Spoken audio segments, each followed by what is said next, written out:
하나님 아버지, 오늘도 저희들을 말씀 앞으로 인도하시면 감사드립니다. 저희들을 긍휼히 여기사 주님의 용서하신 은혜 속에 묻히는 인생이 되게 하여 주옵소서. 예수님 이름으로 기도드리옵나이다. 하나님 말씀 요한복음 8장 12절입니다.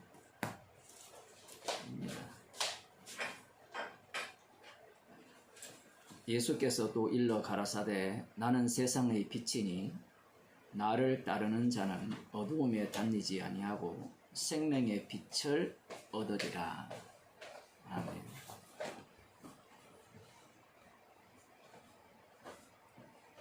지금 이 말씀은 성전에서 가늠한 현장에 잡힌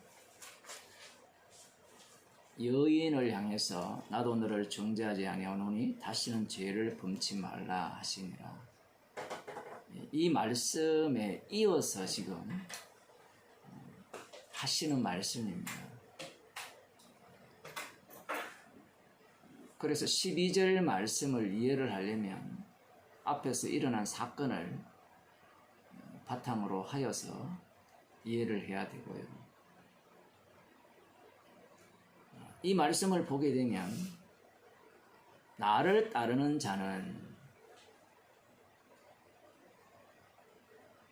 현재 분사형으로 되어 있거든요. 나를 따르는 자는. 여기서부터 이제 인간들의 본심이 드러나기 시작하거든요. 예수님을 따르는 자는 이렇게 말씀을 하시니까 우리들은 예수님을 따라야 된다. 이렇게 해석을 하기 시작하는 겁니다.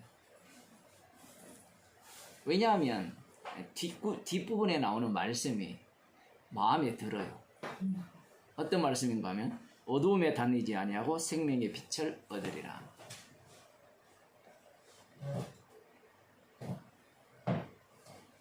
이미 정답을 갖고 있는 인간들에게는 어두움에 다니지 않는다라고 했을 때 어두움에 다니는 인생이 어떠한 인생인가, 여기에 대한 정의가 내려져 있습니다. 그리고 생명의 빛을 얻으리라고 말씀하시니까 생명의 빛은 희망적이잖아요. 어둠에 다니지 않고 생명의 빛을 얻으려면 예수님을 따라야 합니다. 능동태로 되어 있으니까 우리가 능동적으로 따라 나서야 됩니다. 교회가 다 이렇게 가르치죠. 기도도 마찬가지죠. 구하라 주실 것이요 찾으면 얻을 것이고 두드리면 열릴 것이라. 이렇게 주님께서 말씀을 하셨으니까 말씀대로 구하고 찾고 두드려야 된다. 그러면 주님께서 주신다라는 거예요. 그럼 누가복음에서는 성령을 주신다 했거든요. 성령은 우리가 구한다고 주시는 게 아니에요. 주님의 기도의 응답이죠. 그럼에도 불구하고 마태복음에는 그런 게 없지 않습니까? 이렇게 따져드는 사람 많잖아요. 그 이유가 무엇이냐라고 할 때는 예수님의 말씀은 영의 말씀이고 인간들은 영의 말씀을 들을 귀가 없고 볼 눈도 없죠. 그 어느 누구도 예수님께서 이 땅에 오셨을 때 그분이 십자가 지신 주님으로 이렇게 볼 수 없었습니다. 기껏해야 하나님의 아들 정도는 인정을 하죠. 능력이 있으시니까. 그것은 영에 속하지 않아도 얼마든지 그걸 인정할 수 있습니다. 신적 능력을 행한다면 얼마든지 하나님의 아들로 인정할 수 있는 것인데 십자가 지신 주님으로는 볼 수 없죠. 예수님께서 나는 세상의 빛이라 이렇게 말씀을 하시니까 인간들이 갖고 있는 의식 구조는 빛은 긍정적이고, 이 말씀의 의미는 사실은 요한복음 1장에서도 말씀하셨다시피 온 세상이 어둠이라는 거거든요. 내가 빛이라는 순간 너희들은 모두가 다 어두웁니다. 그 어둠의 실체가 뭐냐라고 하면 마귀 새끼라는 겁니다. 뭔가를 뭐 알아들으면서 얘기를 해야 되는데 나는 빛이니까 나를 따르는 자는 어두움에 다니지 아니하고 생명의 빛을 얻으리라 이렇게 말씀을 하시니까 앞부분은 속 빼버립니다. 뭐 로또 당첨금이 100억이다 그것만 생각하는 거예요. 100억이다 하면 너희들은 다 꽝이다 나 혼자 먹는다 이런 표현이거든요. 빛이라 이렇게 말씀하시는 순간 너희들은 다 어둠이다. 어둠은 지옥 가도 마땅하다. 지옥 가는 게 당연한 수순이죠. 그런데 그렇게 생각하지 않아요. 자신들이 마귀라고 생각한다면 주님을 우리가 따라 나서야 된다. 주님과 동행해야 됩니다. 라는 말이 나올 수가 없습니다. 그런데 교회에서는 주님과 동행해야 됩니다. 주님을 따라 나서야 됩니다. 왜 그렇습니까? 라고 물어보면 구약 이스라엘 백성들이 하나님의 말씀에 순종하지 않아서 저주를 받았고 멸망을 당했다라는 거예요. 설교할 때 그런 방법밖에 없습니다. 왜 따라야 되는가? 그 이유를 따져 들어가면 그러면 궁극적으로 왜 따라야 되느냐? 멸망받지 않기 위해서 따라야 되고 천국 가기 위해서 따라야 되는 거죠. 그러한 해석법을 누가 갖고 있습니까? 지금 예수님을 살해한 바리새인과 서기관들이 그 해석법을 그대로 갖고 있거든요.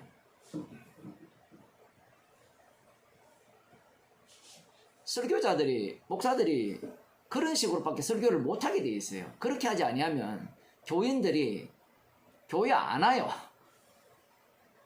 이 말씀 자체가 불가능성을 말씀하고 계시고 성령 받은 자만 알아듣는 말씀을 하고 계시기 때문에 인간들은 선악과를 먹었기 때문에 항상 자기가 판단을 해야 됩니다.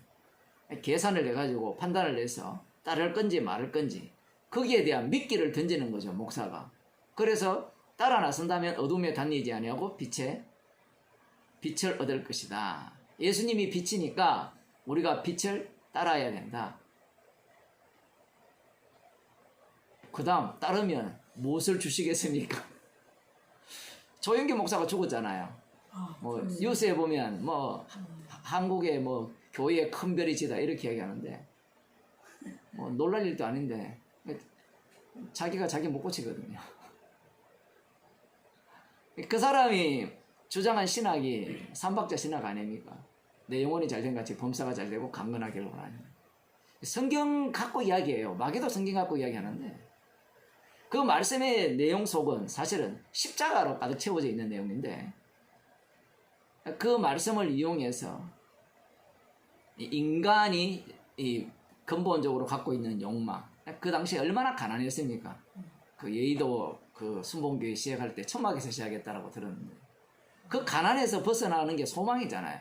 그러면 가난에서 벗어나는 어떤 그 매개자가 필요할 거 아닙니까? 부처보다는 어디가 나아요? 부처 믿던 인간들은 다 가난하게 살았잖아요. 그 당시만 해도. 예수 믿는 미국이 잘 살고 기독교 국가인 유럽이 잘 사니까 아예 노골적으로 그렇게 설교를 하는 거죠. 제가 뭐 여기 올 때 20몇 년 전입니까? 그때만 해도 똑같았어요. 너희들이 왜 못 사는지 알아? 예수 안 믿어서 그래. 그러한 그 설교가 다 덮치고 있었어요. 그래서 잘 사니까 교회 안 나가잖아요. 예수 안 믿어도 잘 살아요.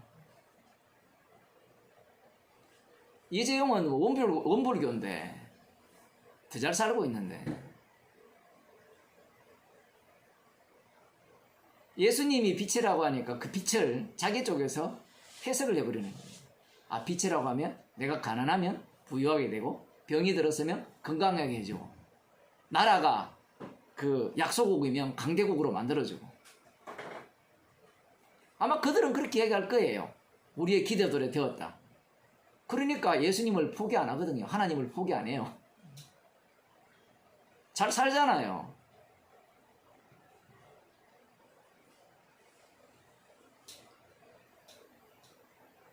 예수님께서 나는 세상의 빛이라고 말씀하셨다라는 것은 너희들은 모두가 다 나의 심판을 피할 길이 없다. 이 말씀에 대한 얘기입니다. 그 심판의 적나라한 모습이 앞서서 이 가늠한 현장에 잡힌 여인을 끌고 온 이 속에서 드러났습니다. 그들은 율법의 바탕을 두고 자기들이 죄인이니까 떠나가는, 내가 이 사람을 죽일 권한이 없구나, 떠나가는 그 모습이 심판받는 모습임을 상상도 못하죠. 여인은 예수님의 심판 속에서 구원을 받은 거거든요. 우리는 자꾸 오해하는데 너희 죄가 사했다 하니까 나 내 죄 사했네요 이렇게 들어가는데, 주님과 함께 십자가에 못 박혀 죽지 않는 인간은요 죄 용서를 못 받습니다. 죽지 않은 인간은 구원이 없어요. 그런데 교회라는 자체가 이 복음을 주님과 함께 십자가에 못 박혀 죽고 주님이 살리심 속에 합류당하면 이제는 내가 사는 것이 아니라 내 안에 그리스도께서 사시죠. 그러면 내 안에 그리스도께서 사시면 예수님이 병 낫도록 기도했습니까? 이 땅에서 장수하기를 기도했습니까? 부자 되기를 예수님께서 힘썼습니까? 아버지의 뜻을 이루기 위해서 이 땅에 오셨잖아요. 십자가에 못 박혀 죽기 위해서 오셨잖아요. 말이 안 되잖아요.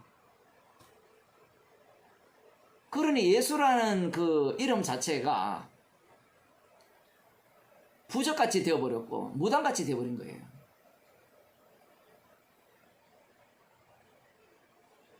도깨비 방망이죠. 예수라는 이름 자체가.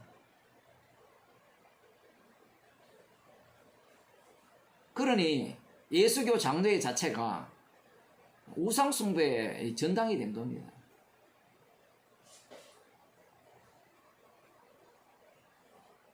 나는 세상의 빛이라 했을 때 사도 요한 같은 경우에는 성령을 이미 받았기 때문에 성령을 받기 전에는 예수님이 빛이니까 따라가면 된다. 어둠에 거하지 않는구나. 이렇게 생각했을 때 어둠에 거하는 모습은 어떤 모습이냐 했을 때는 이 구약적 배경을 두게 된다면 이 로마 압자에 있는 게 어둠에 거하는 거예요.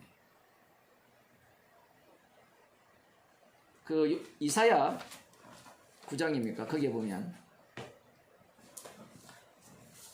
이런 말씀이 나오죠.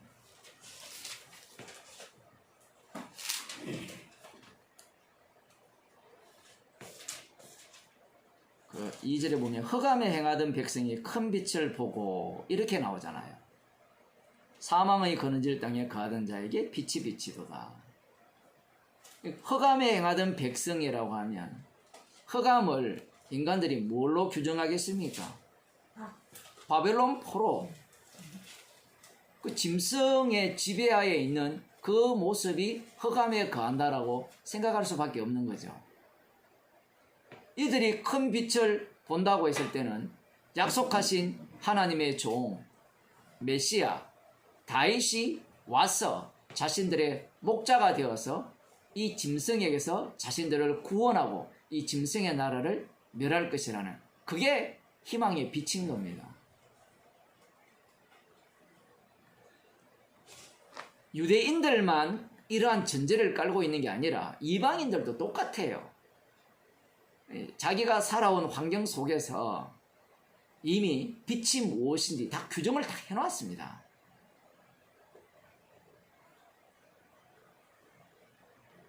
교회도 마찬가지죠.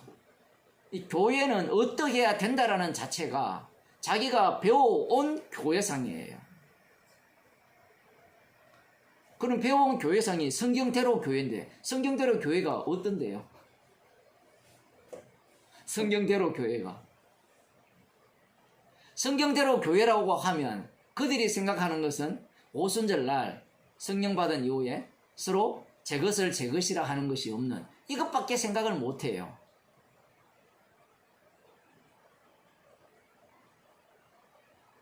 사도 바울에 의해서 책망을 받고 쪼개지고 전쟁이 일어나고 이걸 교회라고 생각 못하는 겁니다.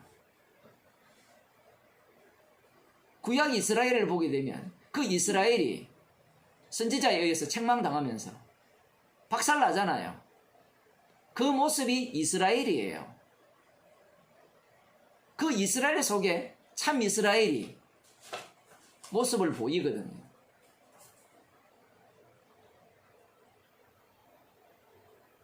말씀을 갖고 내가 정답을 가졌다 했을 때 그 정답이 깨어져야 되는데 사람들은 그걸 못 깨요. 왜? 말씀대로이기 때문에.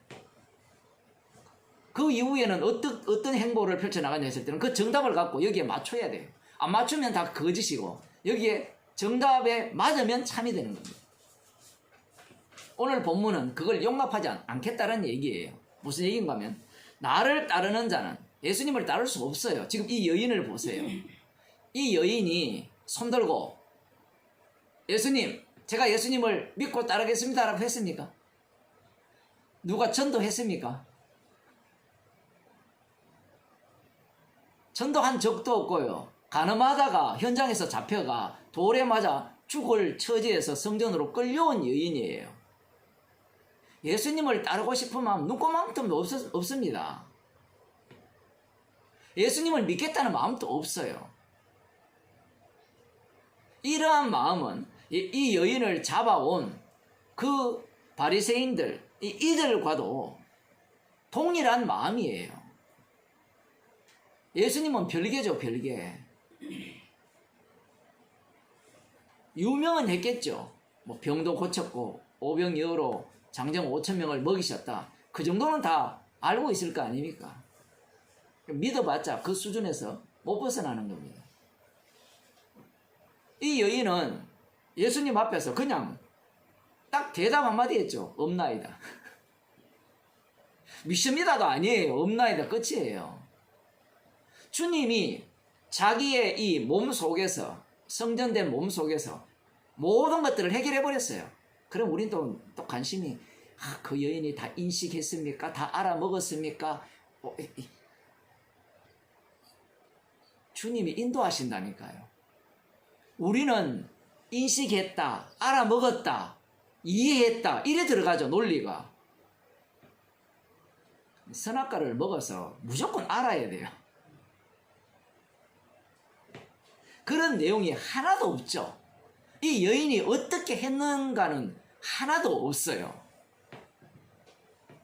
그런데 우리들의 관심은 어디에 있느냐 할 때는 이 여인이 이후에 어떻게 살았는가, 그 어떻게 살았는가에 대한 내용이 지금 예수님께서 12절에서 말씀하고 계시고 13절, 14절 이하에서 말씀하시고 계시는 거예요.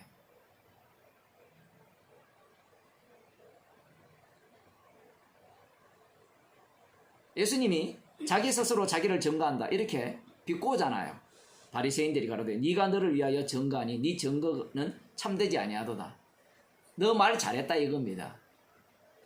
그 말 잘했는데 예수님이 자기 증거를 냈죠. 그런데 자기 증인이 또 누가 돼요? 이 여인이 되죠. 그 여인 자기 증인이 되는 게 아니라 예수님의 증인으로서 인생을 사는 거예요.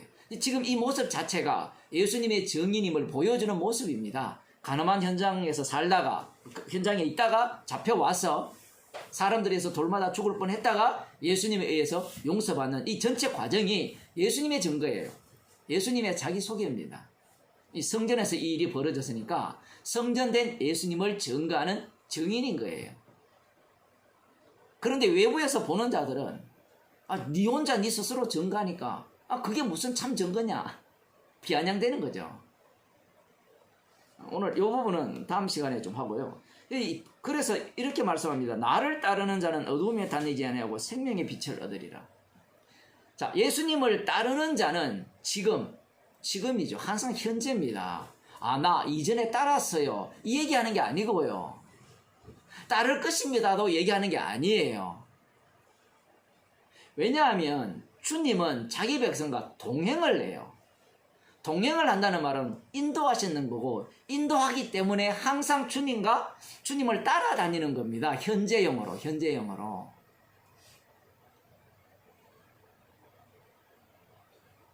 따르는 자는 어떠한가 라고 할 때는 어두움에 다니지 아니하고 생명의 빛을 얻으리라.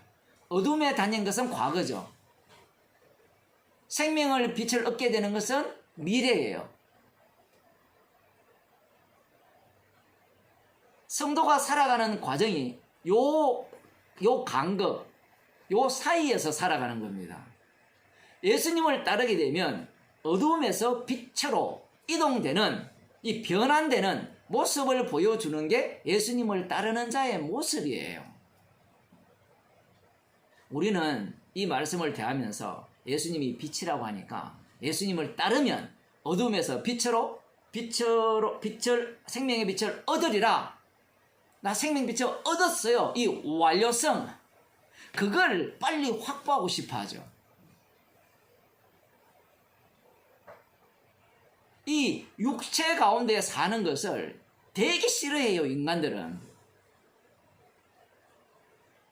이 여인이 지금 육체 가운데 산 모습을 보여주었잖아요. 그럼 그 이후에도 똑같은 모습을 보입니다. 주께서 만들어내시는 새로운 죄들이 이 여인 속에서 고스란히 드러나게 돼 있어요. 그러한 죄들은 이미 구약에 나오는 인물들을 통해서 다 보여주신 겁니다. 예수님이 동행하셔서 따르게 되는 그들은 항상 어둠에서 이 생명의 빛으로, 어둠에 다니지 않고 생명의 빛으로 빛을 얻은 요 모습을 보여주는 삶이 예수님을 따르는 삶이에요. 인간은 이런 걸 원치 않아요. 나 구원 얻었죠? 지금 이 얘기하고 싶은 거예요. 구원 얻었죠? 라는 묻는 것은 그 다음 뭘 하고 싶어 한다는 거예요. 이제 구원은 얻었으니까 이제 내 인생 내 마음대로 살겠다. 내 욕망을 마음껏 추구하면서 주님의 뜻이라면 가라면 가고 이것도 하고 저것도 할 것이다, 이런 태도를 안 보입니다. 이제 그 이후의 삶은 주님의 지시가 다 무엇으로 다 바뀌어버립니까? 내가 선택하는 것, 내가 행동하는 게 다 주님의 지시로 바꿔버리죠. 거기에서 무슨 십자가가 나옵니까? 자기 자랑만 나오죠. 자기 의만 나오죠. 내가 하는 일이 다 주의 일이 되어버려요.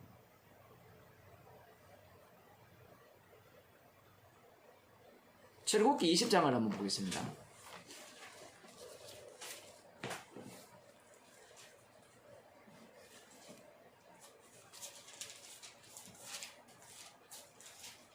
지금 오늘 제가 말씀드린 내용은 성전과 관련된 내용이에요. 출애굽기 20장에 보면 24절, 내게 토단을 쌓고 그 위에 너의 양과 소로 너의 번제와 화목제를 드리라. 내가 물은 내 이름을 기념하게 하는 곳에서 네게 강림하여 복을 주리라. 여기에서 지금 요즘 성경은 다 복수로 되어 있습니다.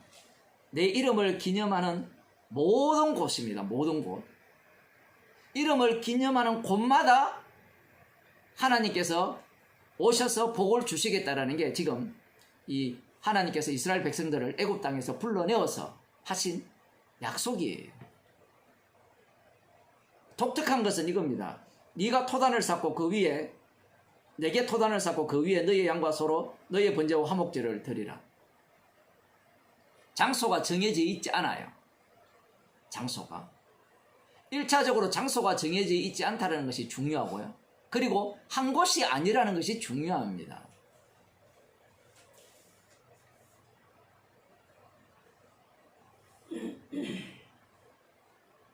우리는 이 본문을 보면서 이런 생각을 할 수 있어요. 성전, 솔로몬 성전이 모리아산에 세워졌잖아요. 아브라함이 아들 이삭을 바친 그 장소, 그리고 다윗이 인구를 세는 바람에 하나님의 죽음의 사자가 3일 만에 거의 7만 명을 죽입니까? 그 죽음의 사자가 멈춘 곳이 이 모리아산이에요. 아라우나의 타작마당. 그걸 역대합니까? 거기에서는 오르난의 타작마당 이렇게 되어 있는데, 그 아라우라의 타작마당, 거기에 성전이 건립되거든요. 그러면 우리는 이런 생각을 할 수 있습니다. 처음부터 성전은 모리아산에 세워지기로 결정되었다. 사실 그런 것은 아니에요. 하나님께서 분명히 토단을 쌓는 곳에 번제와 화목제를 드리라. 내가 물어 내 이름을 기념하게 하는 곳에서 내가 강림하여 복을 주시겠다고 약속을 하셨잖아요. 이렇게 약속을 하셔놓고 성막을 주십니다. 번제 드릴 장소를 확정해버리죠. 그러면서 이 성막의 특징은 무엇입니까? 고정되었으니까 이동합니까? 이동하죠.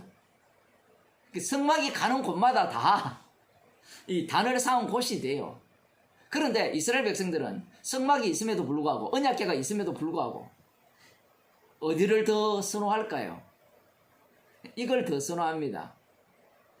네가 단을 쌓는 곳마다 그곳에서 번제와 화목제를 드리면 내가 강림하여 복을 주겠다는 이걸 더 사모해요. 그래서 남유다도 마찬가지입니다. 남북이 갈라진 이후에 북이스라엘 같은 경우에는 아예 노골적으로 단과 베델에 산당을 만들어버리거든요. 베델에 자기들 나름대로 성전을 만들어버리고, 곳곳에 뭐 신령한 산 정도 되면, 좀 높다 하면, 나무가 괜찮아 보이 수령이 좀 한 100년 200년 되면 그곳마다 다 단을 쌓고 제사를 드려요.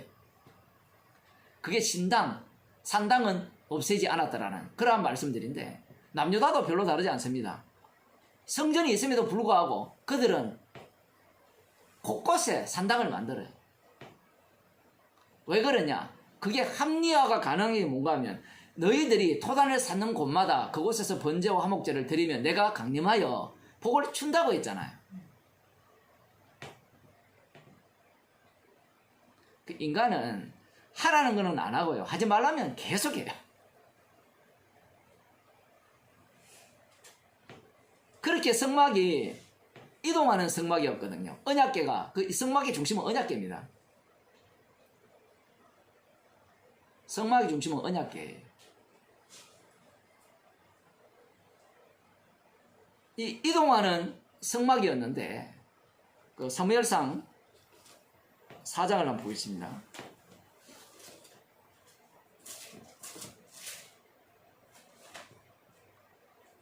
1절에 보면 사무엘의 말이 온 이스라엘에 전파되니라. 이스라엘은 나가서 블레셋 사람과 싸우려고 에베네셀 곁에 진치고, 블레셋 사람은 아벡에 진쳤더니 이스라엘을 대하여 항오를 벌이니라. 그 둘이 싸우다가 이스라엘이 블레셋 사람 앞에서 패하여 그들에게 전쟁에서 죽임을 당한 군사가 4,000명 가량이라.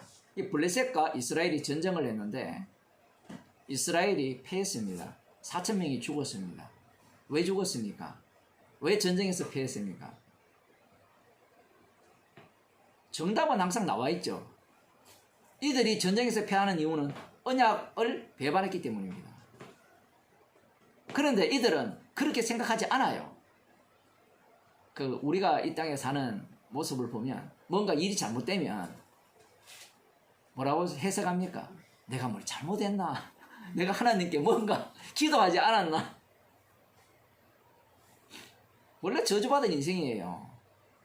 그 속에서 우리에게 생명을 주셨잖아요. 그러면 어떤 상황을 닥치더라도 감사하잖아요. 근데 우리는 원인을 어디에서 둡니까? 십자가가 기준이 아니라, 눈앞에 십자가가 보이는 것이 아니라 나의 이전과 후, 그리고 타인과의 비교 속에서, 그러면서 거기에 예수님을 집어넣어가지고 내가 예수님께 기도를 제대로 안 했나, 말씀에 제대로 순종하지 않았나, 원인을 다 자기 쪽에서 찾는 거죠. 이스라엘 백성들이 지금 이 전쟁에서 패하니까 원인 분석에 들어갑니다. 원인 분석에 들어가는데 어떻게 분석하느냐? 과거를 회상합니다. 역사를 돌아보죠. 우리와 다르지 않아요. 돌아볼 때 어떻게 이 약속의 땅에 들어왔을 때 전쟁에서 승리했느냐 돌아볼 때 얘들 할례고 모시고 다 잊어버렸어요. 할례의 의미야 우리들이야 뭐 이렇게 배워서 알고 있지만 그 알고 있는 것도요 살다 보면 다 있잖아요. 이스라엘 백성도 다르지 않습니다. 지금 당장 현실에 닥친 그 문제가 무엇이냐 할 때 이 전쟁에서 패했단 말이에요. 4,000명이 죽었단 말입니다. 그럼 우리 같으면 당장 회개할 거 아니에요. 우리 같으면. 근데 이들은 그런 생각이 안 들어요. 왜 그런가 하면 우리도 어떤 문제가 닥치면요 당장 십자가 앞에서 죄인으로 드러나는 게 아니라 설쳐보잖아요. 조금 이제 침착한 사람은 기도해보고 설치고 좀 이렇게 침착하지 않는 사람은 설쳐보고 기도하고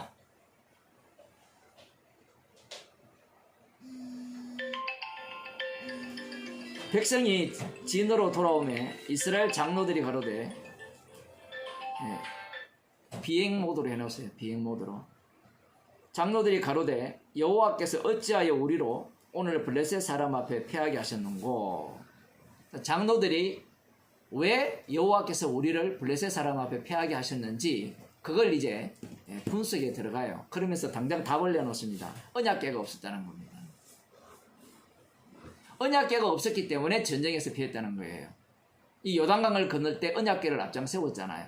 여리고성을 무너뜨릴 때도 언약궤를 앞장 세웠다라는 겁니다. 이러한 추억이 있는 거예요. 그전에는 어떻게 했습니까? 지금도 여기 사사시대거든요. 사사시대에 소개는 오른들에 있거든요.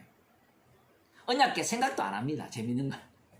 그 생각도 안 했다라는 것이 어디에 나옵니까? 그 사사기 17장에 나오죠. 그 미가 집안에. 지 마음대로 제사장 세우고 에봇 입히고. 아마 미가 집안이 그랬다는 것은 돈 있는 집안은 다 그렇게 했다고 볼 수 있어요. 오늘날은 돈이 없어도 각 집안에 성모 마리아 모셔놓고 십자가 꼽아놓고. 기독교도 마찬가지예요. 개신교도. 자, 뭐 어떤 집에 가보면 십자가 탁 걸어놓고 그 앞에 성경책 탁 놓아놓고 못 봤습니까? 그런 사람 되게 많아요. 뭐 놔놓고 뭐 하는 게 문제가 아니라 완전히 산당을 만들어버리죠. 집 자체를. 지금 이들이 여호와께서 블레셋 사람 앞에서 왜 패하게 하셨는가? 이 장로들이라면 율법을 알거든요. 모르는 게 아니에요. 그런데 아는 게 아니라니까요. 그래서 이들은 언약궤를 실로에서 우리에게 가져다가 우리 중에 있게 하여 그것으로 우리를 우리 원수들의 손에서 구원하게 하자. 이렇게 하는 겁니다. 마치 그 드라큘라를 퇴치하려면 뭘 가져오는 겁니까? 십자가 가져오는 거예요. 성경에 이런 게 있어도요. 그걸 믿는다니까요. 사람들이. 거기 또 마늘은 왜 또 가져오는지 몰라요. 마늘 아마 서구 사람들은 마늘 냄새가 되게 싫었던 모양이에요. 그런 얘기 하잖아요. 그죠? 동양 사람들을 만나면 마늘 냄새가 많이 나잖아요. 그 원인은 모르겠지만 이러한 생각을 갖고 이제 전쟁을 펼치는 겁니다. 그래서 실로에서 이 에베네셀로 갖고 왔는데 전쟁이 대패하죠. 홈리와 비나서도 죽임을 당하고 언약궤는 빼앗깁니다. 이들은 언약궤가 자기들을 위해서 있다고 생각하는 거예요. 지금 이 얘기를 들으면서 여러분들이 기억해야 되는 것은 언약궤는 고정되어 있지 않다는 겁니다. 그런데 인간들은 지금 무엇을 노리고 있어요? 언약궤의 고정성을 노리고 있죠. 언약궤만 있으면 전쟁에 이긴다라는 거예요. 그런데 언약궤를 빼앗겨버리니까 어디로 언약궤가 이동됩니까? 아스도스로 이렇게 이동되거든요. 5장 1절에 보면 에베네셀에서부터 아스도스에 이르니라. 블레셋 사람이 신이 났죠. 이제 신과 신의 전쟁에서 자기들이 승리했다는 겁니다. 그러니까 그 전리품을 어디에 갖다 놓습니까? 다곤의 곁에, 신당에 있는 다곤의 곁에 갖다 둡니다. 이 재밌잖아요. 전리품. 전쟁을 할 때 승리하면 뭐 장군의 목을 따면 장군이 갖고 있는 뭐 귀를 갖고 오든지 뭐 칼을 뺏어 오든지 집에 전리품을 쌓는 그런 정신병자 같은 모습을 보이는데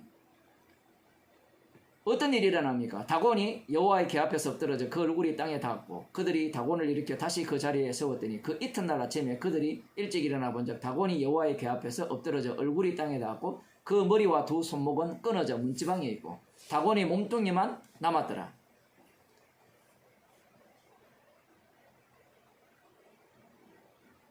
아무것도 없어요. 언약궤가 뭔가를 활동할 수 있는 요소가 없습니다. 그런데 놀랍게도 이 다곤에 모가지 날아가고 처음에는 엎드리가 이렇게 있고 첫날에는 둘째 날에는 모가지 날아가고 이게 손목 날아가고 발목 날아가고 몸뚱아리만 남아있는 거예요. 그러자 난리가 났죠. 두려움이 휩싸입니다. 그리고 여기에 보면 6절에 보면 여호와의 손이 아스돗 사람에게 엄중히 더하사 독종의 재앙으로 아스돗과 그 지경을 쳐서 망하게 하니.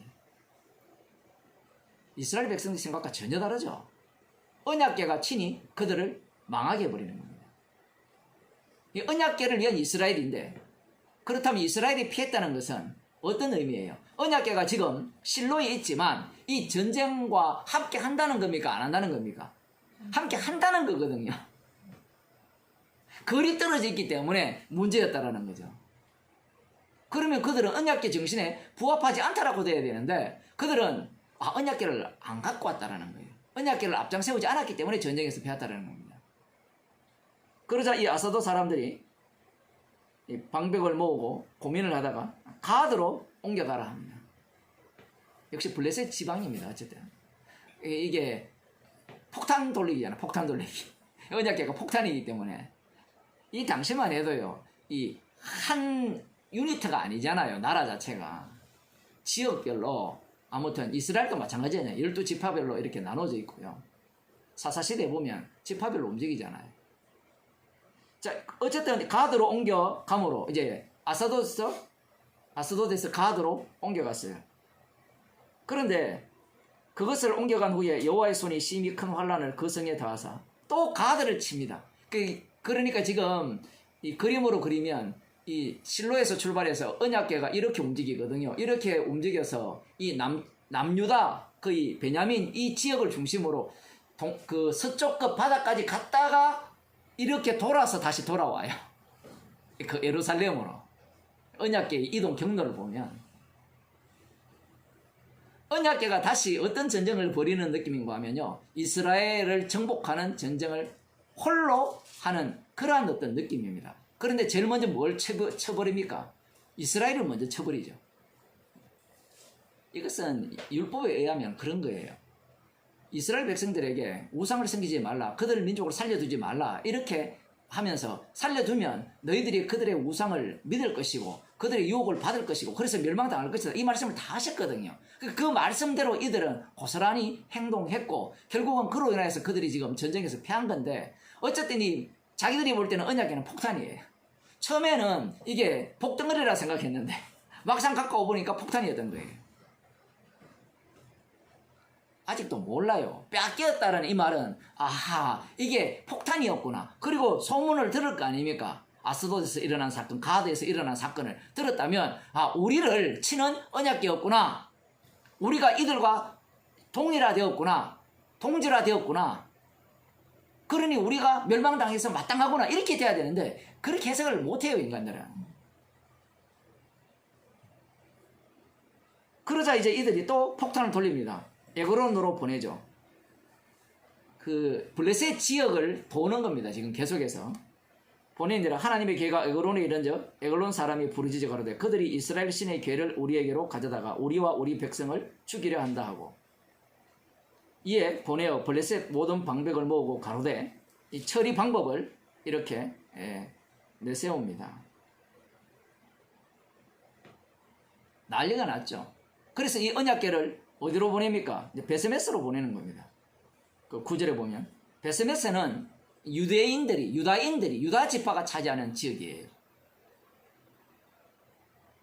유다인들이 살았는지 모르겠지만 다시 이제 유다 지파로 돌아왔는데, 문제는 이게 지금 베스메스 지역 사람들이 유다 지파만 있는지 안 그러면 이방인들이 함께 있는지는 알 수 없는데 이 언약궤를 들여다봤어요. 들여다본 거로 성경에 보면 5만 70인을 죽였다, 70명을 죽었다, 두 가지가 나오는데 70명이 죽었다. 그 레이데스 2입니까? 거기에 나오잖아요. 언약궤 찾아서 떠나는 그 영화에 보면 언약궤를 여는 순간 그 주인공은 눈을 감고 있으니까 죽음의 사자가 나와서 눈 뜬 자들은 다 죽여버리잖아요. 가로처럼 만들어버려, 먼지처럼 날려버리는 그런 어떤 장면이 기억나는데, 그걸 들여다본 거로 죽였어요. 그러자 이 사람들이 이 거룩하신 하나님 여호와 앞에 누가 능히 서리요? 그를 우리에게서 니게로 가시게 할꼬. 그래서 기랏 여라임으로 그민에게 보냅니다. 기랏 여라임에는 누가 사는가 하면 이 기브아 족속들이 살아요. 그 기브온 족속들은 가나안 땅 점령을 할 때 그들이 주변에 살면서도 멀리 사는 흉내를 내면서 떡도 다 상하게 하고 이렇게 와서 우리가 저 먼 곳에 사니까 우리가 화친을 맺읍시다. 분명히 화친을 맺지 말라고 했거든요. 하나님께서. 근데 화친을 맺은 그 민족이에요. 머리가 좋죠. 유다 족속에 보내는 게 아니라 이스라엘 백성 쪽에 보내는 게 아니라 기본 족속. 이게 이방, 자기들 보기에는 이방 족속이에요. 그런데 이미 여호수아와 언약을 맺었기 때문에 이방 족속이 아니거든요. 어쨌든 그쪽으로 보냅니다. 그 집에 가서 아미나답의 집에 들여놓고 그 아들 엘리야사를 거룩히 구별하여 여호와의 계를 지키게 하였다. 이렇게 이야기합니다. 이 분명히 이 기본에 사는 이 아비나답이 과연 어떤 인물인가? 제사장 레인인가? 그래서 레인이라고도 그렇게 이야기를 하긴 해요. 근데 거기에 대한 구체적인 내용은 나오지 않습니다. 어쨌든 여기로 보냈는데 지금 그 이스라엘 온 족속이 여호와를 사모하니라 이렇게 나옵니다. 그 다음 이제 여기에서 한 20년 정도 그 2절에 보면 7장 2절에 보면 20년 동안 오래 있었어요. 그러다가 이제 이 사울 왕이 세워지고 사울과 다윗이 전쟁을 한 이후에 나중에 다윗이 이제 대부분의 땅을 정복합니다. 그 여호수아가 그 전쟁을 하던 그 전쟁에 마무리를 하죠. 그 이후에 이제 사무엘하를 보겠습니다. 언약궤가 이렇게 이동을 하는데 사무엘하 7장입니다. 여기 보면 6장입니다. 6장.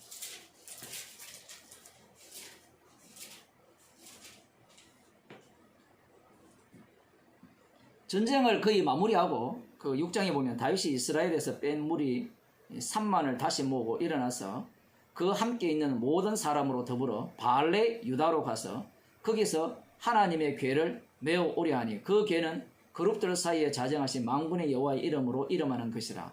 저희가 하나님의 궤를 새 수레에 싣고 산에 있는 아비나답의 집에서 나오는데 지금 다윗이 머릿속에 뭔가를 그리고 있어요. 그리고 있는 그 계획이 여기에서는 나타나지 않습니다. 하나님의 언약궤를 모시고 오죠. 모시고 와서 지금 다윗 성에 그걸 안치하려고 하는 겁니다. 그 목적이 뭐냐라는 거예요. 목적이. 지금 언약궤 정신으로 다윗이 누구를 이겼어요? 사울을 이겼죠. 그리고 지금 여호수아의 정복 정쟁을 거의 마무리했잖아요. 그러면 굳이 언약궤를 갖고 올 필요가 있습니까? 언약궤가 나름대로 일을 하셨잖아요. 전쟁을 펼쳐내셨잖아요. 하나님께서 다윗에게 지시한 것도 아니에요.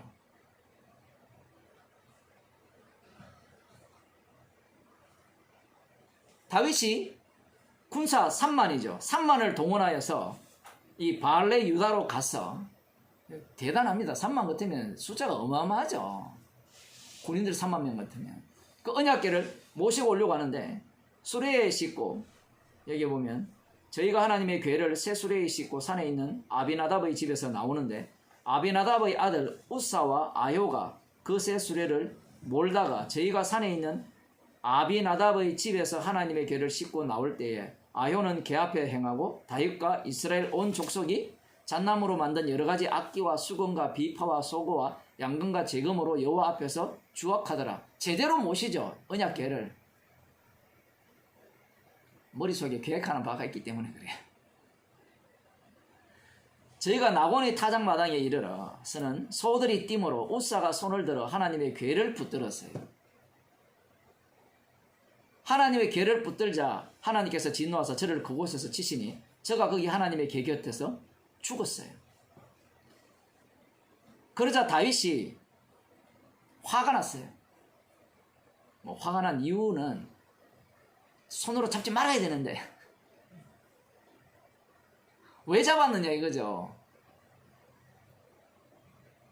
사실은 언약궤는 메고 와야 되거든요. 메고 와야 되는데 지금 수레에 실어서 마음이 급하니까 메고 오면 시간이 오래 걸리잖아요. 근데 메고 그 수레에 실으면 빠르죠. 나중에 이제 진짜 언약궤를 모셔올 때는 진짜 천천히 모셔오거든요. 전혀 급하지 않아요. 저가 거기서 하나님의 곁에 죽었느라 여호와께서 우사를 충돌하심으로 다윗이 분하여 그곳을 베르스 우사라 칭하니 그 이름이 오늘까지 이르니라. 다윗이 그날에 여호와를 두려워하여 가로되 여호와의 궤가 어찌 내게로 오리요 하고 언약궤를 만만케 봤죠. 만만하게. 언약궤가 자기를 위해 있다고 생각한 거예요. 자기가 지금 여호수아의 전쟁을 마무리한 그런 어떤 하나님께서 선택한 기름 부음 받은 자잖아요. 그러니 언약궤가 나를 위해 있어야 된다고 생각했는데 막상 군대 3만을 데리고 가서 주악을 하면서 하나님에 대한 찬양을 엄청나게 올려드리면서도 들으면서도 불구하고 이 우사가 손을 잡음으로 말미암아 우사가 죽었잖아요. 언약궤 손을 댐으로 말미암아. 그 우사만 죽이겠어요? 다윗이 두려움 속에 휩싸이는 겁니다. 그러니까 이 핵폭탄을 빨리 치워라는 거예요. 다윗은 자기에게로 메어가기를 즐겨하지 아니하고 치우쳐 가드 사람 오베데돔의 집으로 메어가니라. 가드 사람이라는 것은요 블레셋 사람이에요. 폭탄을 누구 집에 갖다 놔요?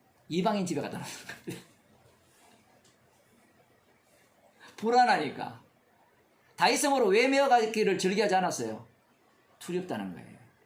그 자기는 살아야 된다는 겁니다. 누가? 기름 부은 왕이기 때문에.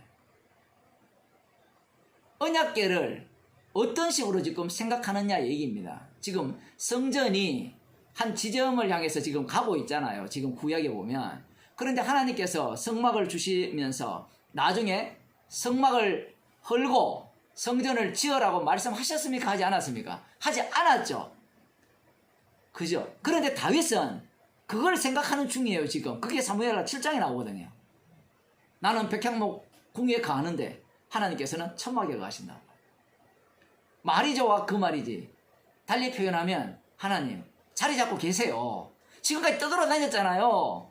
자리 잡고만 계시면 내가 세운 나라, 하나님께서 기름 부어서 세우신 이 나라가 영원 무궁하도록 번영할 거다. 지금 그러한 생각을 갖고 있는 거예요. 놀라운 것은 이 오베데돔과 온 집에 복을 주셨다는 사실입니다. 지금까지는 계속해서 이 저주가 발산되었거든요. 그런데 이 다윗이 핵폭탄이라고 이 던져버린 그 집에 이 가드 사람 블레셋 사람의 그 집에 어떤 사람은 오베데돔을 레이지파라 뭐 이렇게 이야기를 하는데 그것은 뭐 역대하에 나오긴 나와요. 나오는데 이 사람이 그 사람인지는 몰라요. 그러나 여기에 보면 이 오히려 블레셋 사람이라고 보는 게 더 맞습니다. 더 맞고요. 어쨌든 지금 그러한 어떤 내용이 담겨 있는데 복을 받았다는 소식을 다윗이 들었어요. 그 모든 소리로 복을 주셨다니라. 다윗이 가서 하나님의 궤를 기쁨으로 메고 오베데돔의 집에서 다윗성으로 올라가는데 여호와의 궤를 맨 사람들이 6걸음을 행하며 다윗이 소와 살찐 것으로 제사를 드리고 여호와 앞에서 힘을 다하여 춤을 추는데 때에 베옷을 입었더라. 다윗과 온 이스라엘 족속이 즐거이 부르며 나팔을 불고 여호와의 궤를 메어 오니라. 자, 이 과정은 조금 전과 같이 빨리 가자 이 얘기 아니라 언약궤 중심으로 다윗이 마음이 살짝 바뀐 겁니다. 그래서 언약궤 앞에서 춤을 출 때 왕 체면이고 자식 아무것도 없어요. 언약궤 앞에서는 죄인이라는 겁니다. 표현을 하자면. 그게 깊이가 지금 어느 정도인지는 모르지만 그러나 여기에는 또 무엇이 깔려 있습니까? 오베데돔의 집이 복을 받았다라는 이 내용이 동시에 깔려 있는 거예요. 그런 이후에 다윗이 이제 7장에서 그런 이야기를 하죠. 나는 궁에서 평안히 가는데 하나님의 궤는 휘장 가운데 있도다. 마리아 이런 얘기죠. 마리아 이런 얘기인데 내가 하나님을 위해서 이 성전을 지어드리겠습니다. 하나님의 집을 지어드리겠습니다. 이 요청을 하는 이유는 이 성전을 이 고정을 시켜가지고 앞서서 말씀드린 바와 같이 이 나라를 아브라함이 약속한 그 강대한 나라로 영원히 고정시키겠다는 거예요. 이것은 하나님께서 명하신 내용이 아니에요. 언약궤를 천막으로 주신 이유가 거기에 있는 거예요. 만일에 처음부터 이 성막을 이렇게 지으라고 명을 하셨다면 천막은 임시 방편이었죠. 임시 방편으로서 성막을 주신 거잖아요. 처음부터 너희들이 약속의 땅에 가면 아모리산에 그 아브라함이 아들 이삭을 드린 그곳에 가서 나의 전을 지어라 이렇게 명하셨다면 천막이 임시 방편이었잖아요. 그런데 천막이 임시 방편이 아니라 사실은 이 솔로몬이 지은 성전이 임시 방편이에요. 솔로몬이 지은 성전보다 천막이, 회막이 더 오리지널 성전을 보여주는 역할입니다. 그것이 어디에 적합하냐 할 때는 출애굽기 20장과 적합해요. 관을 쌓고 나를 기념하는 곳마다 내가 강림하여 복을 주겠다. 언약궤가 가는 곳마다 복을 주는 거예요. 사무엘상 그 4장 그 이후에는 언약궤가 가는 곳마다 저주가 내리죠. 저주라는 자체가 복을 내린다는 다른 측면이죠.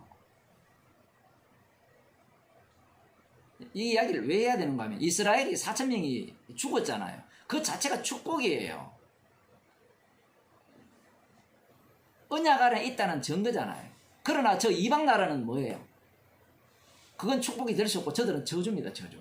근데 이것이 이스라엘과 맞물리게 되면 이스라엘 입장에서는 축복으로 받아들이는 겁니다.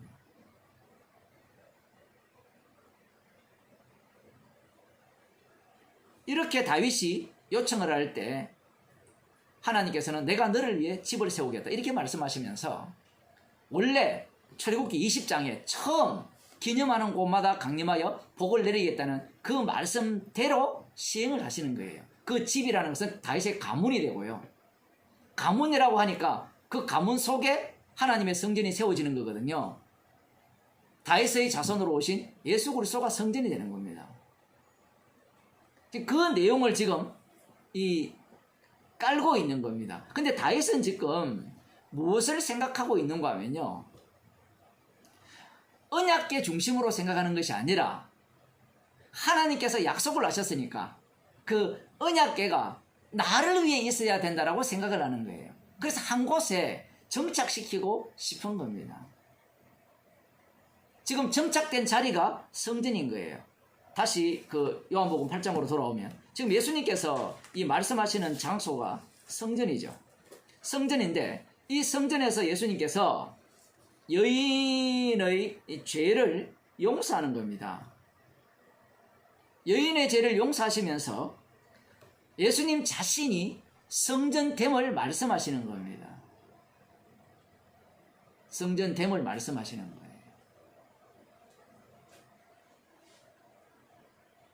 그러면 이 예수님 자신이 성전됨을 말씀하셨다는 것은 이 여인 속에는 어떤 일이 계속해서 일어나야 되느냐라고 할 때는 나와 동행하면라고 했잖아요. 나와 함께 나는 빛이니 나를 따르는 자는 예수님을 계속 따라다니는 동행하는 그러한 자는 어두움에서 다니지 아니하고 생명의 빛을 얻으리라.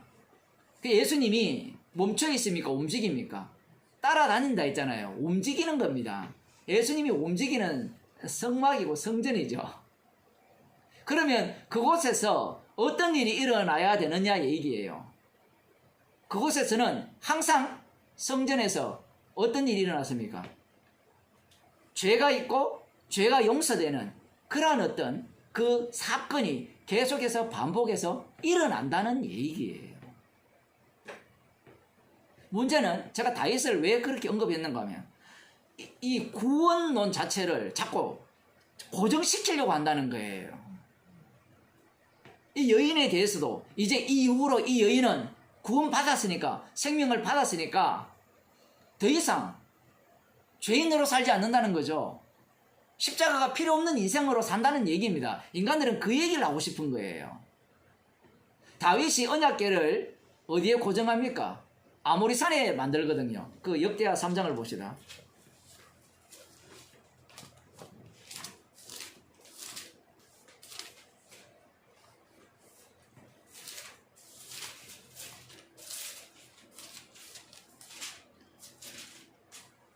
(3장 1절입니다)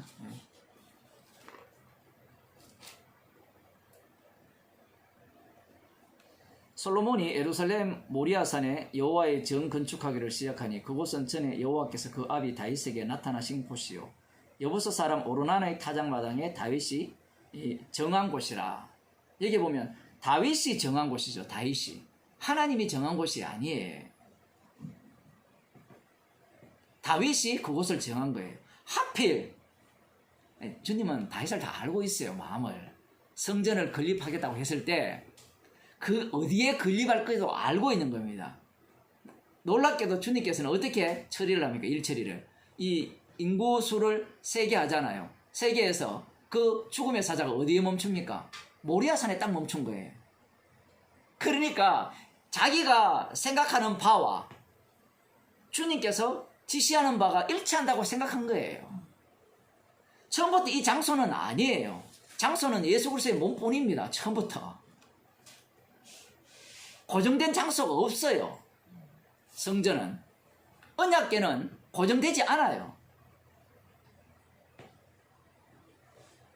고정되었다고 할 때는 예수님의 몸이 성전이니까, 예수님의 몸이 언약궤니까 거기에 고정되어 있다는 표현이지, 우리가 생각할 때는 이 이동성이 더 이상 필요 없다, 그런 식으로 사람들은 생각하는 거예요.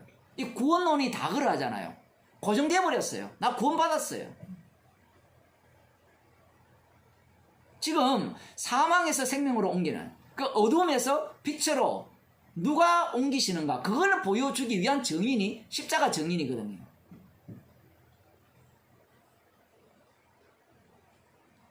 나는 빛이요, 예수님이 나는 빛이요라고 했잖아요.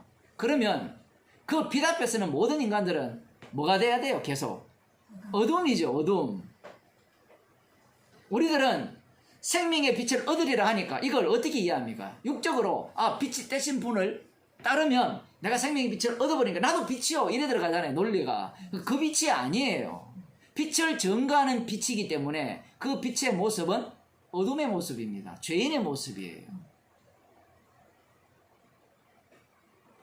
말씀에 대해서, 말씀을 접근할 때 인간들은 주님께서 일하시는 그 내용은 별로 관심이 없고, 내가 처음부터 구원 얻고자 하는 그 욕망으로 말씀을 접근하는 겁니다.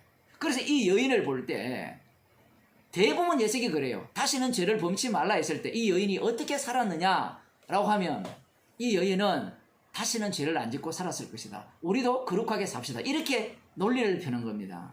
지금 여기에서 핵심은 여인이 아니에요. 성전입니다. 성전. 그러면 목사님처럼 성전이 중심이 된다면 왜 성전 이야기를 하지 않습니까? 성경은 우리가 원하는 논문을 쓴 게 아니에요. 주님이 그런 식으로 말씀하지 않습니다. 성전에서 이 사건을 일으키심으로 말미암아 성전이 고정된 성전이 아니라 이동하는 성전이 되고, 그것은 출애굽기 20장에서 말씀하신 기념하는 곳마다 단을 네가 쌓지만 그 단을, 성전을 누가 만듭니까? 예수님이 만들죠. 예수님 자신이 만들어서 성령을 보내줘 버리죠. 성령을 자기 백성에게 보내줘 버리면 그 성도들이 가는 곳마다 다 뭐가 돼요? 성전이 되는 겁니다. 그럼 성전은 성전 기능을 발휘할 거 아니에요. 이 성전도 오해를 하잖아요. 내가 거룩하니까 너희도 거룩해라. 성전은 거룩하다. 거룩의 개념을 전혀 모르잖아요. 이스라엘 백성이 거룩한 이유가 뭐예요? 성전이 있고 언약궤가 있기 때문에 거룩한 거지. 다른 이유 없습니다. 율법에 보면, 지난주 제가 주일날 설교했습니다만, 레위기 11장에 보면 거룩한 음식을 안 먹고, 거룩한 음식은 먹고 거룩하지 않는 음식은 안 먹이기 때문에 거룩하다, 이렇게 들어가지만, 이미 그러한 율법이 작동한다는 것은 이미 너희는 거룩하다는 얘기예요. 왜냐하면 대속죄일날 저들이 모든 죄, 알든지 모르든지 모든 죄가 용서되는 날이거든요. 그러면 이미 대속죄일이 있다라는 것은 출발부터 거기부터 시작하거든요. 6월절이 있다는 자체고, 너희들은 6월절부터 시작해서 대속죄일로, 그 수장절로 끝나는데, 이미 이런 말씀이 먼저 있다는 것은 그들을 뭘로 보고 있다는 겁니까? 죄인으로 보고 있다는 거예요.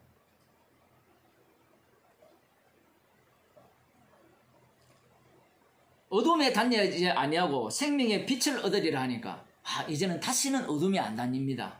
나는 이제 빛 가운데로 행합니다. 그래서 간증의 내용이 다 이 얘기잖아요. 나는 과거에 이러했는데 이제는 주님의 말씀을 따라서 살아갑니다. 그게 뭐예요? 과거에는 술 마시고 뭐 온갖 도둑질하고 욕설하고 하다가 이제는 술도 안 마시고 뭐하고 살아요?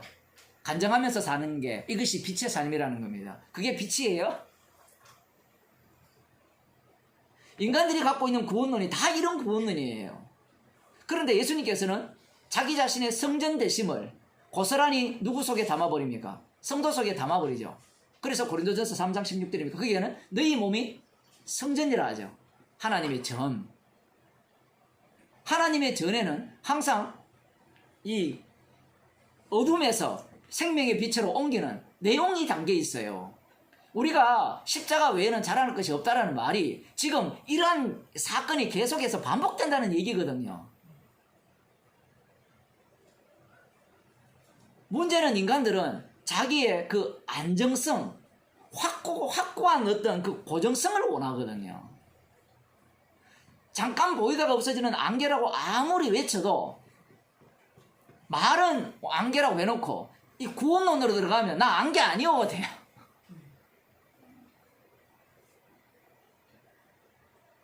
나 구원 받았어요. 나 십자가를 믿어요. 지금 그거 하라고 구원시켜준 게 아니거든요. 그건 유대인들이 그 생각을 갖고 있잖아요. 말씀대로 살고 있으니까 자신들은 구원을 얻었고 그리고 이 땅에서 축복을 얻었고 받았고 더 받을 것이라는 그 확실한 확실한 믿음이죠. 그 확실한 믿음이 누구를 죽입니까? 예수님을 죽이잖아요. 지금도 똑같아요. 나 십자가 믿어요. 나 죄인임을 알아요. 죄인 중에 개수입니다. 확실합니다. 라고 주장하는 인간들이 십자가를 거부해요.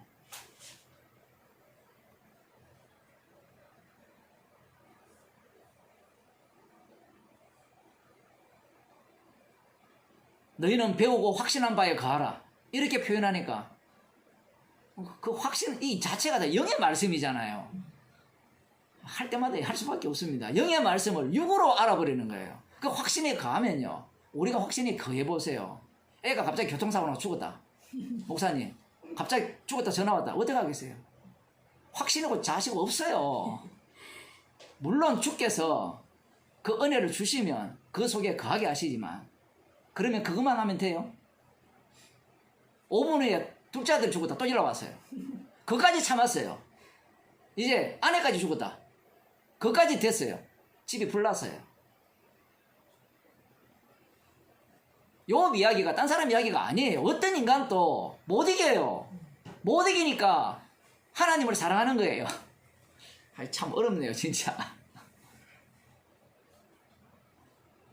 욥을 어떻게 칩니까? 아들 다 죽이고 재산 날려버리고 마누라한테 요거도 먹고 그 다음 원래 가까운 자가 먼저 원수가 되거든요. 원래 먼 사람은 자기와의 관계성 속에서는 밀접하지 않기 때문에 그냥 거리를 두고 있어요. 아 그렇구나. 친구들도 와가지고 입을 다물고 있잖아요. 그러다가 참다 안 되니까 이제 나서는데 그 친구들도 다 뭐가 되죠? 원수가 되잖아요. 욥이 그걸 압니까? 하나님께서 왜 그렇게 하신지 모르잖아요. 몰라도 괜찮아요. 그게 정인이기 때문에. 근데 우리는 자꾸 확실히 알고 싶어하고. 욥의 고난이 욥이 그 정도로 참았는데 참기는 못 참았어요. 하나도 안 참았다니까요. 처음에는 주신 자도 여호와시고 취하신 자도 여호와시니 여호와만 영광을 받으실지어다. 이것도 두 가지로 해석해야 되거든요. 그 말이 맞아요. 진짜 성도는 그 고백을 하게 돼 있죠. 그런데 그 고백이 뒤에 들어가 보니까 뭐예요? 왜 이렇게 만들었습니까? 얼마나 말이 많은지 모르죠. 남의 얘기가 아니에요. 우리는 욥을 통해서 결론만 취하고 싶지만 우리의 삶에 그 속에 고스란히 담겨 있어요. 차이점은 이미 욥은 몰랐고 우리는 알았고. 근데 제가 늘 말씀드리지만 안 게 소용없다니까요. 그 성령의 인도하심이니까.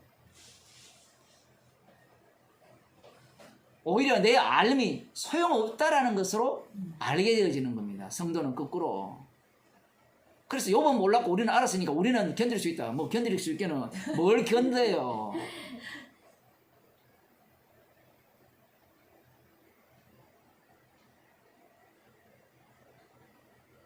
답을 얻었다는 게 문제예요. 답을. 욥 같은 경우에도 제사를 드렸으니까 하나님께서 우리를 축복해 주실 것이지. 그런데 마귀가, 하나님이 먼저 마귀를 건드리거든요. 욥을 봤느냐. 마귀는 돌아다니면서 해방권이잖아요. 고소자니까. 봤느냐 하니까 봤습니다. 그러니까 얼마나 대단하냐. 그러니까 마귀가 뭐랍니까? 받은 게 있으니까 그러죠. 주신 게 있으니까. 그 말이 맞아요, 틀려요? 맞아. 맞는 말이라니까요. 우리가 살아가는 신앙이 다 그래요. 받은 게 있으니까. 그거 다 빼내보세요. 믿겠어요? 그걸 다 빼내도 믿겠어요? 성도는 믿을 필요가 없습니다. 이미 그리스도 안에 있기 때문에. 그게 욥의 모습이에요. 우리는 그걸 다 빼내도 믿겠다고 덤비잖아요. 믿을 게 따로 있죠. 그 믿겠다는 건 지를 믿는다는 거거든요. 욥은 착하게 했죠. 자기의 신앙을 갖고 있었던 거예요. 자기의 신앙 믿을 게 못 돼요. 그럼 뭐만 믿을 게 됩니까? 희생물, 장차 오실 중보자, 대속물이 믿을 유일한 구석이라는 겁니다. 대속물을 믿는다는 말은요, 나 안 믿는다 얘기예요. 그 대속물이 덮쳐버린 거잖아요.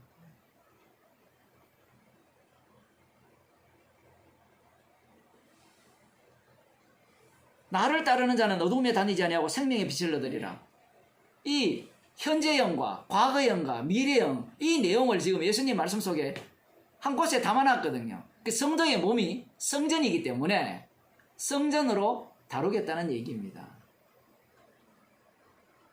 성전으로 다루기 때문에 성전에서는 항상 어떤 작업이 일어나야 돼요? 죄가 나와야 되겠죠. 죄가 나오고 피 흘림이 나와야 되겠죠. 용서하심이 나오고요. 감사가 나오고 그 몸으로 주님께서 성전을 다루겠다는 겁니다. 지금 7장과 8장이 연결되어 있잖아요. 나를 믿는 자는 누구든지 목마르거든 내게로 오라. 그 배에서 생수의 강이 흘러넘치리라. 생수의 강이 어떻게 흘러넘치는지 그 샘플을 이 여인을 통해서 고스란히 보여주는 거예요.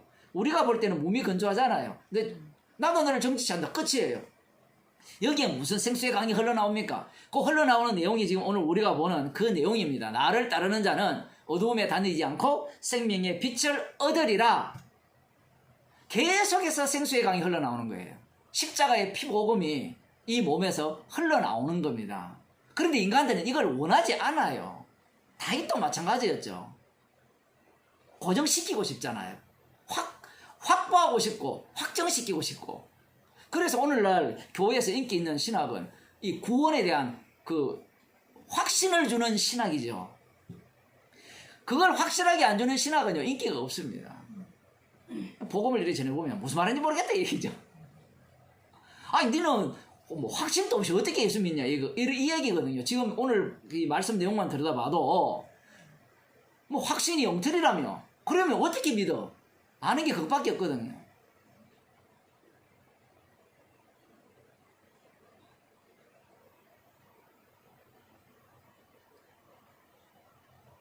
여인을 보면서 구원받은 자의 모델로 삼고자 하는 것이 이 악마적 속성입니다. 주님은 지금 나를 따르는 자는 이 어두움에서 생명의 빛에 가르라. 어두움에 다니지 않고 생명의 빛에 가르라니까 다시는 어두움에 다니지 않고 생명의 빛에 가는구나.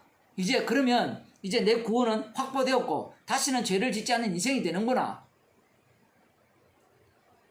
따져 들어가 보세요. 온갖 율법을 항상 행하지 않냐는 저주 아래 있는 겁니다. 그러면 그 사람이 또 뭐라고 이야기하는가 하면 우리는 율법 세대가 아니기 때문에 율법과 상관없기 때문에 우리는 다 용서받았어요. 이렇게 나오잖아요. 그럼 뭘 용서받았어요? 이전에? 그러면 용서받은 당신은 뭘 자랑합니까? 자기 자랑하고 있잖아요. 땅끝까지 이르러 주님의 증인이 되라 했잖아요. 어제도 제가 그런 얘기지만 순복음 교회가 한 20년 전부터 십자가 복음 날려붙다 하거든요. 죄 이야기가 안 한대요. 20년 전쯤 되면 이제 부자 다 됐잖아요. 2021년도니까 2000년 되면 이미 부자가 다 됐거든요. 웬만한 사람들은 다 부자가 됐거든요.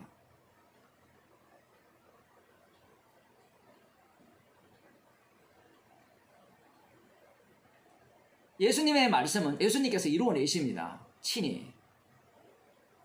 그래서 예수님께서 친히 십자가에 달려 죽으시고 부활하셔서 성령을 주시죠. 성령을 주시니까 성령께서 하시는 일이, 우리 가운데서 하시는 일이 무엇이냐라고 할 때는 이 말씀을 고스란히 적용해내죠. 우리는 온갖 상상력을 해요. 방금 적용해낸다고 하니까 또 어떻게 할 거라고 또 추측하고 답을 갖고 있거든요. 안 그래도 어제 어떤 분이 질문을 하는데, 죄인으로 드러나고 주님과 복음과 고난을 받는데, 목사님 뭐가 고난받는 겁니까? 어떻게 해야 고난받습니까? 질문했어요.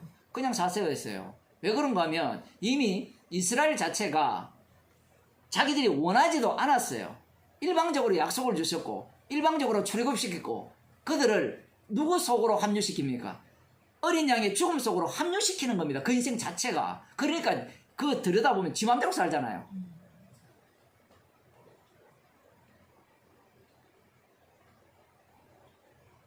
자꾸 우리는 뭔가 정확한 답을 원하고 있고, 그러면 뭐가 좋을까요? 내가 좋아요. 확인이 되니까. 그래서 예를 들어 복음을 전했는데 어떤 사람이 막 핍박하더라. 그러면 스스로 뭐라 합니까? 나 복음 때문에 고난받아요. 진짜 성도라면요, 죄인으로 드러나요. 성도 아닌 자들이 뭐라고 하는가 하면 나 복음 때문에 고난받아요. 그렇게 얘기해요. 목사들도 마찬가지죠. 복음을 전하니까 뭐 목회할 데가 없고, 뭐 사람들이 안 모이니까, 뭐 자기가 이렇게 뭐 일을 해서 먹고 살아야 되니까 복음 때문에 고난받습니다. 개코입니다. 개코 진짜. 진짜 주님께서 성령에 인도하신다면 죄인으로 드러나고 십자가로 말미암아 감사하죠. 그 평가는 주님이 하시는 겁니다. 복음과 함께 고난을 받아라니까 그거 받아야지. 받으면 쥐가 신나는 거거든요. 간증하면 나 복음 때문에 고난 받았습니다. 그 얘기를 하고 앉았어요. 십자가를 자랑하니까. 그 고난은 주님의 고난이죠. 나의 고난이 아니고 또. 그러면 나는 뭐가 되죠? 무익한 종이 돼야 되는데, 자기는 고난 받았으니까 무익하지 않고 같이 있다가 되는 거예요. 결국은 사람들이 다 그걸 노리는 겁니다. 목사들이 복음을 좀, 복음도 아닌데 가짜 복음, 유사 복음을 전하면서 나 이 복음 전하기 때문에 사람들이 나를 미워했습니다. 고난 받았습니다. 그래서 무슨 얘기하고 싶어요? 이 정도로 훌륭하다는 얘기예요. 그러한 논리를 인간들이 갖고 있는 겁니다.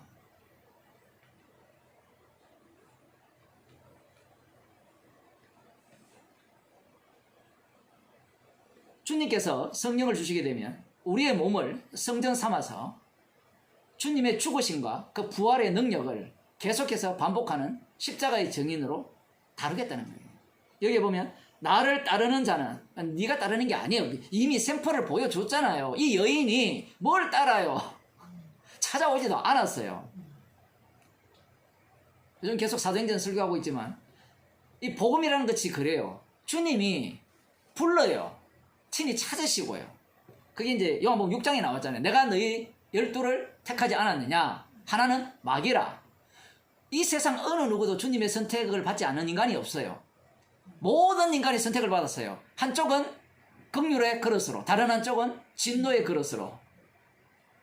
주님이 친히 선택해서 친히 불러요. 달리 표현하면 주님이 친히 찾아가는 겁니다. 우리가 찾아오는 구원은 없어요. 우리가 알아서 따라 나서는 것도 없어요. 이 사복음서에 보면 제자들이 나를 따르라, 사람을 어부가 되리라 할 때 제자들이 따라 나서잖아요. 그 주님의 부르심은 따로 이중으로 흘러가거든요. 부르심은 부르심대로 흘러가고, 인간들은 제자들은 따라가는데, 제자들은 무엇을 꿈꾸고 있습니까? 한 자리 차지하는 것.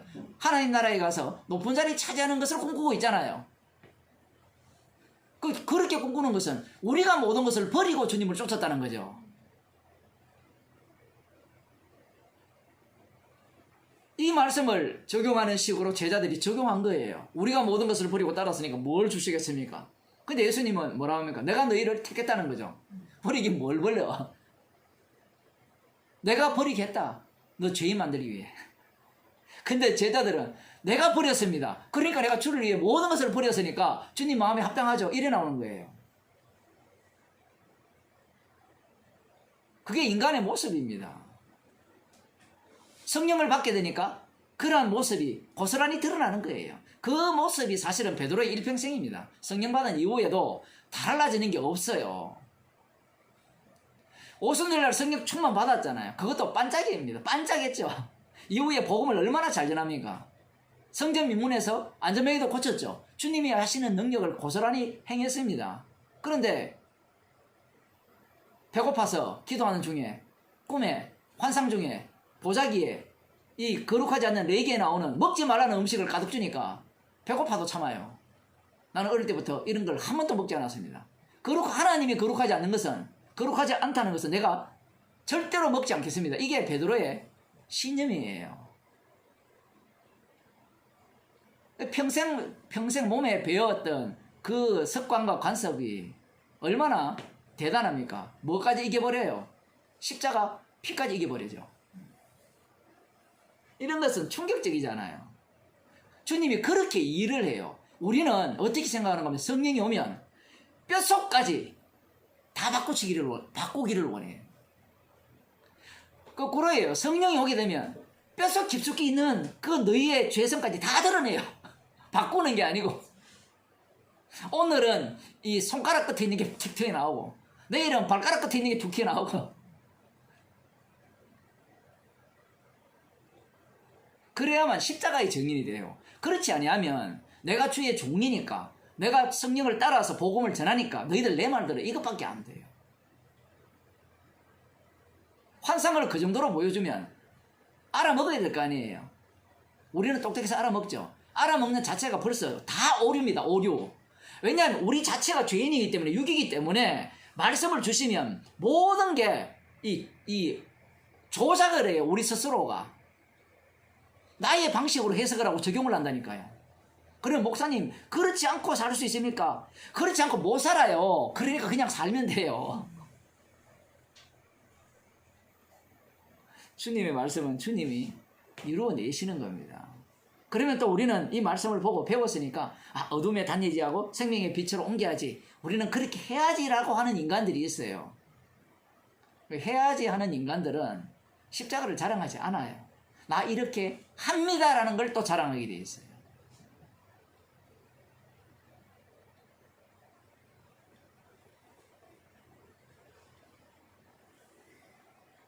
민수기 13장을 한번 보고 마치도록 하겠습니다. 민수기 13장에 보면 그 이스라엘 백성들이 이제 약속의 땅에 거의 도착해서 정탐꾼들을 보내죠. 정탐꾼들을 보내는데 이들이 왜 그렇게 실망하느냐라고 할 때는 이들 머릿속에는 말씀에 대한, 하나님의 약속에 대한 해석이 이미 다 담겨 있어요.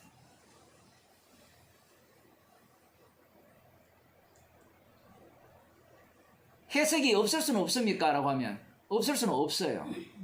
갈렙과 여호수아는 어떻게 이러한 믿음이 가능했습니까? 라고 물으신다면 은혜입니다. 선물이 아니고는 이러한 사고방식이 나올 수가 없어요.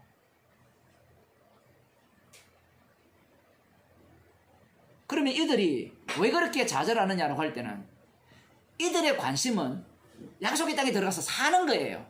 들어가는 게 다예요. 그런데 언약의 하나님은 들어가는 과정 속에서 들어갔어도 언약만을 남기기를 원해요.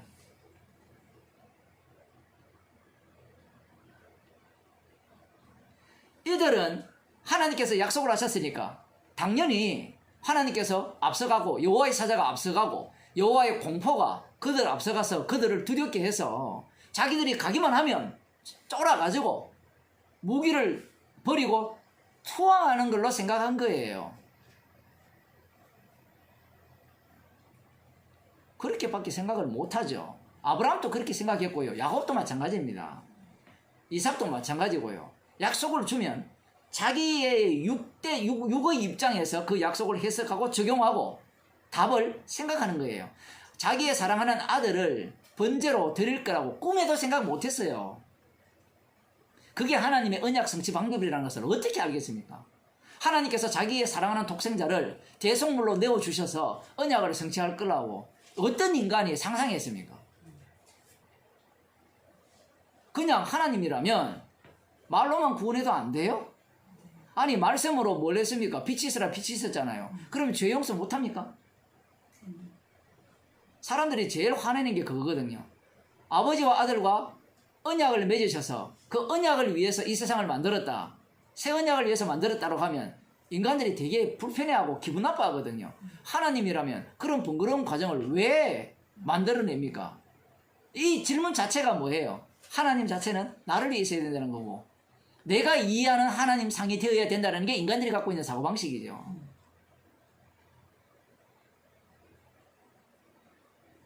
왜 십자가만 들어야 됩니까? 그게 새 언약의 완성이기 때문에. 그런데 사람들은 그 십자가만 전하면 너무 편협하다라는 거죠. 구원조차도 십자가 속으로 들어가 버리면 내 구원이 날아가잖아요. 그거는 양보할 수 없다는 게 인간들의 사고방식이거든요.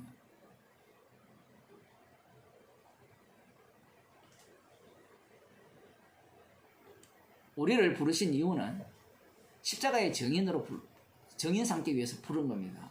이것은 말씀이기 때문에 그 말씀 속에 성령받은 성도는 살려지게 되어 있어요.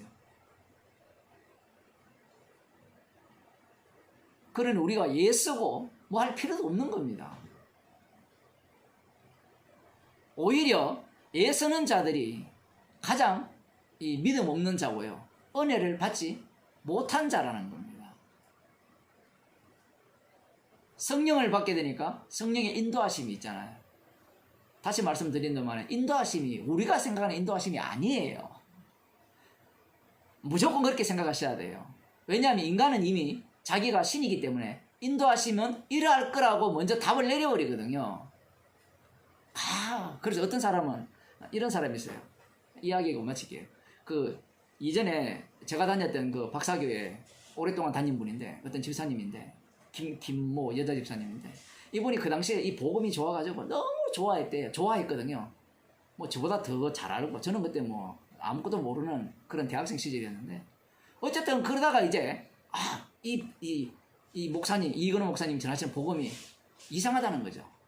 그래가지고 이제 나갔어요. 나가면서 지금은 어떻게 사느냐라고 하면 날마다 인도하심을 갖고 산대요.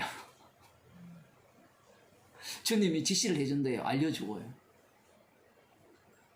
이게 한번 보세요. 여러분이 지금 복음을 듣는 것과 이 이야기와 연결이 됩니까? 안 됩니까? 안 될 것 같죠? 돼요. 하나님의 뜻을 제대로 알면 복음을 제대로 알았잖아요. 알면 그 다음 뭐예요? 내가 말씀대로 살 수 있다는 논리예요. 그 답을 갖고 접근한 거예요. 그런 사람이 한둘이가 아닙니다. 교회론에 대한 것도 마찬가지죠. 복음을 전하는 교회라면 이럴 것이다 라고 들어가요. 그래서 들어가 보니까 기존 교회를 막 치잖아요. 공격하고 엉터리 다 지적하거든요. 얼마나 신나는 일입니까? 그러니까 저 복음이 나와 일치할 거라고 하고 들어오죠. 거기까지는 공통분모가 있으니까 머물고 있어요. 그런데 들어볼수록 갈수록 계산입니다. 나를 쪼개고 나를 죽이는 복음이죠. 제가 어제도 그런 얘기 했거든요. 무슨 얘기인가 하면 이 교회 이 복음을 전하는 교회로 오기 전까지는 내가 좋아하는 복음이었죠. 그거 누구나 다 동의하잖아요. 그런데 복음을 전하는 교회에 와서 또 뭘 원합니까? 내가 좋아하는 복음을 원해요. 근데 복음은 사람을 좋게 하지 않는 복음이거든요. 사람을 좋게 하지 않는 복음이에요. 그래서 이 복음을 듣는 사람들이 나 그거 아는 이야기 왜 또 합니까? 이 얘기하거든요. 벌써 뭐가 됐어요? 교만해졌죠. 저쪽에서도 좋아하는 복음 듣다가 여기 와서도 좋아하는 복음 들으려고 해요. 누가? 내가 유기라면 영의 말씀에 의해서 날마다 깨어져야 되죠. 날마다 제거 대상이잖아요. 날마다 제거 대상. 이게 재밌죠.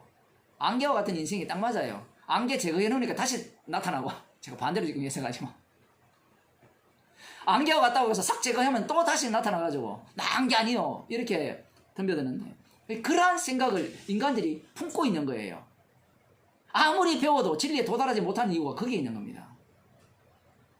복음을 전해보면 맞아요, 옳아요, 인정해요 다 동의하면서 나중에는 무슨 얘기하는가 하면 교회가 이러면 안 되죠.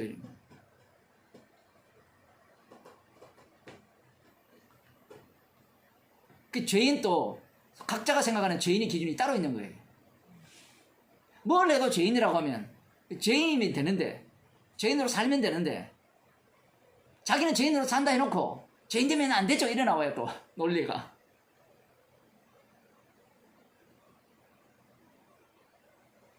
상당히 의외잖아요. 주님의 인도하심을 받는.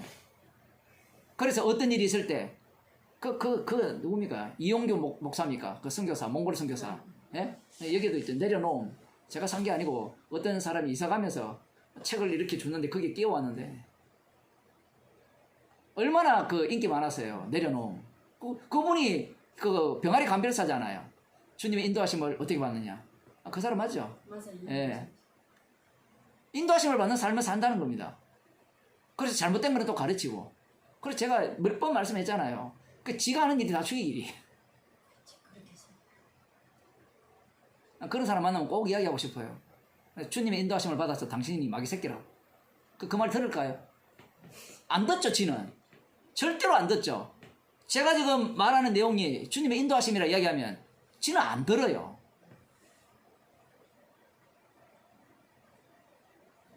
얼마나 이게 정신병자입니까?